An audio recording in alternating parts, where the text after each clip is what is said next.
अब हम देखेंगे corrosion. What is corrosion? The chemical process of slow eating up of the surfaces of certain metals by gases present in air and water vapor when kept open for a long time is known as corrosion. corrosion का मतलब होता है जब हम metals को ऐसे खुला हवा में बहुत दिनों तक छोड़ देते हैं तो उनके ऊपर एक पपड़ी जैसी लेयर बन जाती है और मेटल हमारी धीरे धीरे धीरे धीरे खराब हो जाती है, तो उसी को हम बोलते हैं corrosion. Slow eating up of the surface of certain metals, metal की सरफेस पर हमारे एटमॉस्फेयर में जो एयर है, मॉइस्चर है, उससे रिएक्शन होकर के एक पपड़ी जैसा लेयर बन जाता है और उसी को धीरे धीरे वो लेयर मेटल से छूट करके नीचे गिर जाती है और मेटल हमारी वीक होते होते होते होते धीरे धीरे खत्म होकर कमज़ोर होकर ख़त्म हो जाते हैं, तो इसी को हम कहते हैं कोरोजन। तो हमारे पास जो जितनी ज़्यादा हाईली रिएक्टिव मेटल होगी उसका कोरोजन उतना ही ज़्यादा होगा।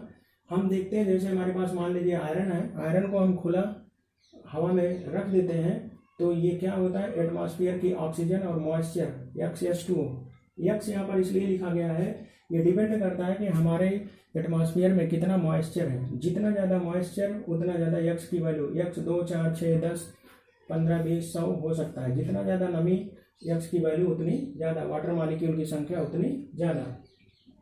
तो 2Fe + 3O2 + H2O equal to Fe2O3 dot XH2O। Dot XH2O का मतलब होता है यहाँ पर हमारे वातावरण में जितनी ज़्यादा नमी होगी आयरन ऑक्साइड के साथ उतने ज़्यादा वाटर के मॉलिक्यूल अटैच होंगे, तो इसका कलर होता है ब्राउन। आप देखे होंगे आयरन के ऊपर पपड़ी जैसी, एक भूरी पपड़ी जैसी लेयर बन जाती है और वो छूट छूट कर निकलती रहती, धीरे धीरे हमारा आयरन खत्म हो जाता है, तो इसी को हम कहते हैं rusting of iron. This is the formula of rust. ये बहुत इंपॉर्टेंट है, पूछा जाता है रस्ट का फार्मूला लिखो, तो Fe2O3 डॉट XH2O, ये आयरन की रस्टिंग है। जनरली अगर आपसे पूछा जाता है what is the formula of rust, तो इसका मतलब आयरन की रस्टिंग ही पूछी जा रही है, Fe2O3 डॉट XH2O। उसी तरह से हमारा कापर है, कापर को हम खुला छोड़ देंगे तो कुछ दिन बाद आप देखे होंगे जैसे कापर के बर्तन हैं उनका कलर हो जाता है ग्रीन। तो ये एटमॉस्फेयर की मॉइस्चर, ऑक्सीजन और कार्बन डाइऑक्साइड से रिएक्शन करके बनाते हैं copper hydroxide, copper carbonate, base, इसको बोलते हैं basic copper carbonate, basic copper carbonate, copper hydroxide dot copper carbonate, और इसका कलर होता है ग्रीन। इसीलिए तांबे के बर्तन या तांबा हमारा जब हम खुला हवा में छोड़ देते हैं उसको तो कुछ दिन के बाद उसका कलर हो जाता है ग्रीन, तो उसके ऊपर बेसिक कापर कार्बोनेट की लेयर बन जाती है जो कि ग्रीन कलर उसको प्रोवाइड करती है, तो ये भी है रस्टिंग ऑफ कापर। सिल्वर हम एटमॉस्फेयर में खुला छोड़ने पर ये हमारे एटमॉस्फेयर में कुछ मात्रा में हाइड्रोजन सल्फाइड गैस होती है जिससे रिएक्शन करके सिल्वर सल्फाइड बनाता है और हाइड्रोजन गैस, तो सिल्वर सल्फाइड का कलर ब्लैक होता है। तो इसीलिए जो हम चांदी की ज्वेलरी लेडीज लोग पहनते हैं कुछ दिन के बाद जब मार्केट से खरीद के लाते हैं तो एकदम व्हाइट कलर की चमकती रहती है, कुछ दिन के बाद आप देखेंगे उसका कलर हो जाता है ब्लैक। चांदी की ज्वेलरी धीरे धीरे ब्लैक होने लगती है, क्यों? क्योंकि वो एटमॉस्फेयर में पाए जाने वाली कुछ मात्रा में हाइड्रोजन सल्फाइड से रिएक्शन करके सिल्वर सल्फाइड ब्लैक कलर का लेयर बना लेता है उस ज्वेलरी के ऊपर जो कि उसको काला कलर प्रोवाइड कराता है। तो जब आप ज्वेलर्स के पास लेकर इसको जाते हो तो इस ज्वेलरी को एसिड में डाल करके वो साफ कर देता है, तो एसिड जो है इस सिल्वर सल्फाइड से रिएक्शन करके उसको वहाँ से हटा देता है और फिर हमारी सिल्वर चमकती हुई ज्वेलरी हमें मिल जाती है। तो इस तरह से कोरोजन का मतलब होता है जब किसी मेटल को हम खुले हवा में छोड़ देंगे तो एटमॉस्फेयर की एयर और मॉइस्चर से रिएक्शन करके वो अपने ऊपर एक रस्ट की लेयर बनाती है जिसे हम कहते हैं रस्टिंग ऑफ मेटल, और इसी को बोलते हैं कोरोजन। कोरोजन से बहुत नुकसान होता है, कोरोजन से हमारी मेटल धीरे धीरे खराब हो जाती है और पर ईयर हमारी जो बिल्डिंग्स हैं, मॉन्यूमेंट्स हैं, पुल्स हैं जिसमें लगे हुए आयरन है या बहुत सारे मेटल्स हैं वो धीरे धीरे खराब होती रहती है। अब हम पढ़ेंगे फैक्टर्स अफेक्टिंग कोरोजन। ऐसे कौन कौन से फैक्टर हैं जो कि कोरोजन को प्रमोट करते हैं? Number 1, position of metal in reactivity series.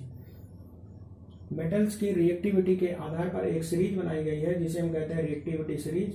तो उसमें जो सबसे ज़्यादा रिएक्टिव मेटल है उसको टॉप पे रखा गया है और जो सबसे कम रिएक्टिव मेटल है उसको बॉटम पे।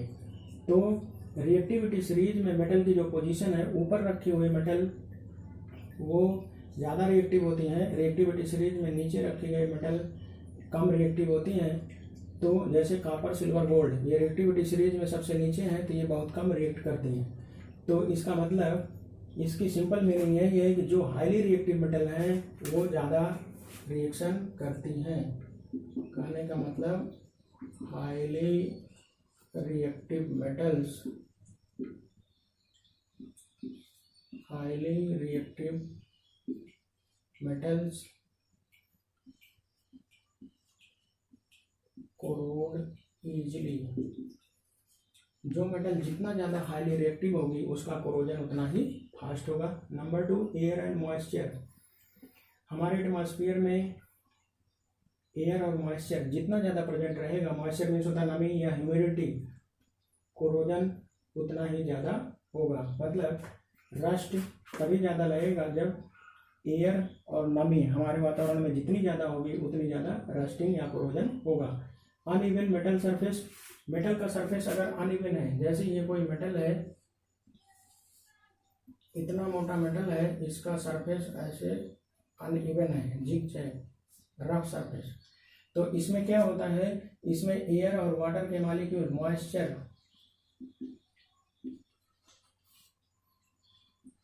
मॉइस्चर मीन्स एयर के मॉलिक्यूल इसमें आकर के बैठ जाते हैं। तो अगर मेटल का सरफेस रफ है, अनइवन का मतलब स्मूथ नहीं है, तो इसमें एयर और मॉइस्चर इजीली आके बैठ जाते हैं और वो कोरोजन को प्रमोट करते हैं। Presence of salt. अगर हमारे मेटल के पास साल्ट प्रेजेंट है तो साल्ट कोरोजन को प्रमोट करता है। तो presence of salt promotes corrosion. तो ये फैक्टर्स हैं जो कि कोरोजन को प्रमोट करते हैं। Highly reactive metals corrode easily, air or more the air and moisture, more will be corrosion. Uneven metal surface promotes corrosion. Presence of salt also promotes corrosion. Now we have to study harmful effects of corrosion. Corrosion के harmful effect क्या है?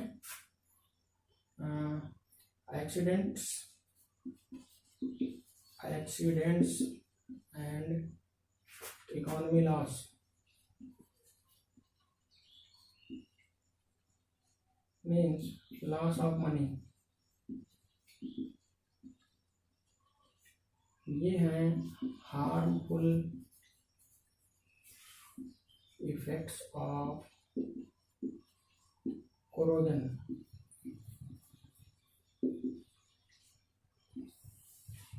Per year corrosion के चलते हमारी country का बहुत सारा money loss होता है। एक्सीडेंट्स भी होते हैं। जो हमारे पुल बने हैं या बहुत बड़ी बड़ी बिल्डिंग्स बनी हैं उसमें लगे हुए आयरन मेटल्स या पुलों में लगे हुए आयरन धीरे धीरे कोरोड हो जाते हैं और वो टूटते हैं, जिनकी वजह से एक्सीडेंट होता है और हमारा इकोनॉमिक लॉस भी होता है। Now prevention of corrosion. हम कोरोजन को प्रिवेंट कैसे करेंगे? अगर कोरोजन हो रहा है तो उसको रोकने के उपाय। नंबर 1, पेंटिंग से हम कोरोजन को रोक देते हैं। आप देखे होंगे आपके घरों में दरवाजे, खिड़कियां, लोहे के बने हुए दरवाजे और खिड़कियों को हम पेंट इसलिए करते हैं क्योंकि पेंट करने से मेटल के ऊपर पेंट की एक लेयर बन जाती है और मेटल के संपर्क में एयर और मॉइस्चर डायरेक्टली नहीं आ पाता, तो कोरोजन नहीं होता, हमारे खिड़कियों और दरवाजों में जंग नहीं लगता।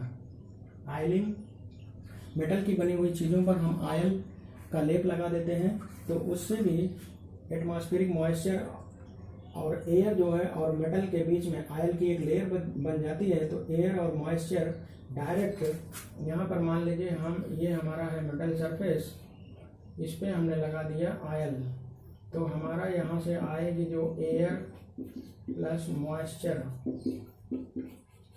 ये डायरेक्टली इस मेटल के पास तक नहीं पहुँच पाएगा और हमारा मेटल कोरोड होने से बच जाएगा। ग्रीसिंग, ठीक इसी तरह से ग्रीस भी लगा देते हैं। ग्रीस का एक लेप लगा देंगे तो भी ये एयर और मॉइस्चर डायरेक्ट मेटल के संपर्क में नहीं जाएगा, तो कोरोजन नहीं होगा।